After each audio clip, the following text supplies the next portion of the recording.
Imagine a country with streets so clean you could eat off them, and an iron-fisted government that enforces its strict laws with the death penalty in the flick of a finger. At the same time, this country ranks #1 on the World's Economic Freedom Index as the best place to live in the world for maximum opportunity, individual empowerment, and prosperity. With universal healthcare, mandatory paid vacation, and laws surrounding maximum working hours, this utopian yet dystopian society lives in Singapore. As we embark on this eye-opening journey into the heart of this paradoxical paradise, prepare to be enthralled and disturbed by the incredible feats of a nation striving for perfection and the hidden secrets that lurk beneath its gleaming surface. Disneyland with a death sentence. Singapore's story begins with a small, sleepy fishing village. Sir Stamford Raffles, a British statesman, saw the potential in its strategic location and established it as a trading post for the British East India Company in 1819. Fast forward to 1965, and Singapore gained independence from Malaysia, transforming itself into an economic powerhouse over the next few decades. Under the iron grip of its founding father, Lee Kuan Yew, Singapore became the envy of many nations. Lee was notorious for his strict policies and zero-tolerance approach to crime, including harsh drug laws that mandated the death penalty for drug traffickers. So how did Singapore, a country with no natural resources, become the wealthy urban utopia it is today? Well, it all started with a laser focus on economic growth. They built a world-class infrastructure, fostered a skilled workforce, and attracted foreign investment. But as with anything, there's a cost to this rapid progress. Life in Singapore may seem idyllic on the surface, but underneath lies an unsettling reality. The people of Singapore live in a tightly controlled environment. The government is known for its strict censorship of media and crackdowns on dissenting voices. In fact, Singapore ranks 160th out of 180 countries on the World Press Freedom Index. But let's dive deeper into what makes Singapore's media landscape so unique. While there are several newspapers, television channels, and radio stations in the country, they all have one thing in common. They are either directly owned by the government or have strong ties to the ruling party. This centralized control allows the government to shape public opinion and suppress dissenting voices. Take, for example, the case of The Real Singapore, a defunct socio-political website that was shut down in 2015. The authorities accused the site of publishing sensational and misleading content to generate revenue, but its closure raised concerns about the government's tightening grip on online speech. Even the seemingly innocuous act of chewing gum is banned in Singapore. Why? Because Lee Kuan Yew despised the mess it created and the damage it caused to public facilities. As a result, the import and sale of chewing gum have been strictly regulated since 1992. But it's not just about gum. The government has been known to use defamation lawsuits against critics, effectively silencing them. In 2014, blogger Roy Nguyen was sued for defamation by then Prime Minister Lee Hsien Loong after accusing him of misappropriating state pension funds. Nguyen was found guilty and ordered to pay damages amounting to hundreds of thousands of dollars. Then there's the death penalty. Singapore has one of the highest per capita execution rates in the world.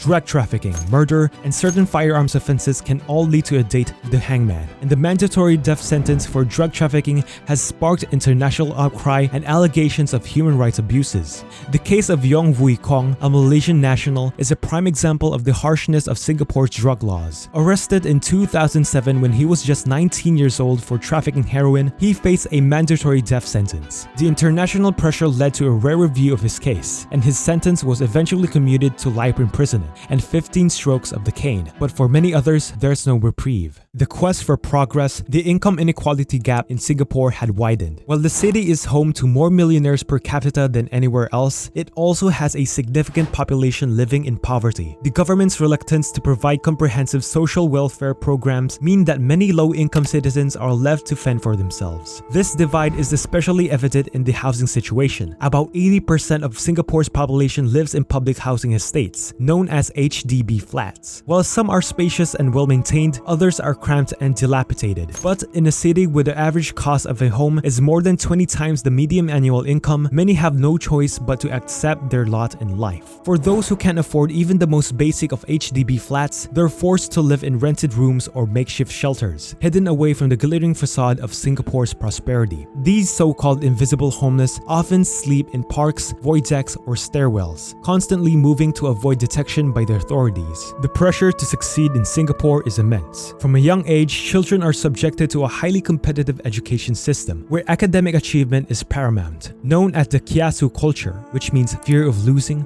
in the local Hokkien dialect, this mindset has led to high levels of stress and anxiety among students. In recent years, Singapore has seen a worrying increase in youth suicides, with some attributing to the relentless pressure to excel. But it's not just the education system that breeds this culture of fear. The government's approach to maintaining law and order has created a society where citizens are hesitant to step out of line. Singaporeans often joke about the fine city they live in, as even minor offenses can result in hefty fines. For example, failing to flush a public toilet can land you with a fine of up to 500 Singaporean dollars, while littering can set you back 300 Singaporean dollars. Singapore's strict surveillance and law enforcement have also led to a pervasive sense of self-censorship among its citizens. The fear of being caught or punished for saying or doing the wrong thing extends beyond the realms of politics, impacting everyday life and personal expression. The lack of political pluralism in Singapore is another point of contention. The ruling party, the People's Action Party, has been in power since the country's independence, dominating the political landscape. Opposition parties face significant barriers to entry, such as gerrymandering and stringent campaign finance laws. Many Singaporeans feel their voices are not heard, and the lack of political diversity stifles healthy debate and progress. Despite these setbacks, Singapore remains an economic powerhouse, with one of the highest GDP per capita in the world. But is the price of progress worth the cost to personal freedoms and human rights? That's a question Singaporeans and the international community continue to grapple with.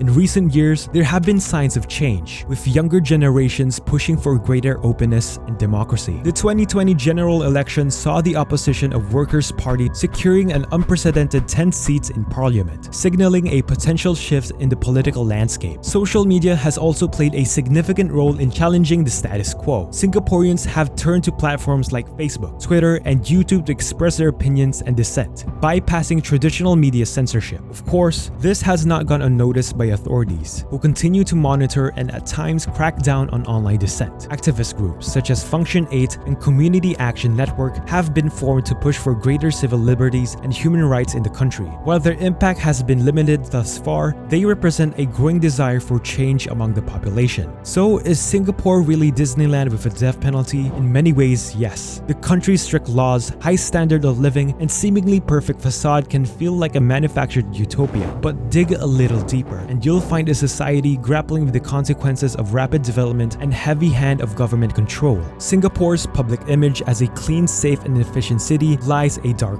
darker truth. The government's efforts to maintain this image have come at the expense of personal freedoms, human rights, and the well-being of its citizens. The pressure to conform, the lack of political diversity, and the pervasive culture of fear have taken a toll on the nation's psyche. That being said, it's important to recognize the remarkable progress Singapore has made in such a period of time. The transformation from a small fishing village to a global economic powerhouse is nothing short of astonishing. The city-state has managed to provide a high quality of life for the majority of its population, and its achievements in areas such as education, healthcare, and infrastructure are genuinely impressive. However, it's equally important to acknowledge the cracks in this shiny facade. Singapore's continued success relies on its ability to address the growing concerns around inequality, mental health, and political repression. The question remains, can the nation evolve and strike a balance between maintaining its hard-won prosperity and fostering a more open, inclusive society? As we look to the future, there are reasons for optimism. The rise of opposition parties, the growing influence of social media, and the emergence of activist groups suggest that the winds of change are beginning to blow in Singapore. The nation's younger generations in particular are more politically engaged and demanding for transparency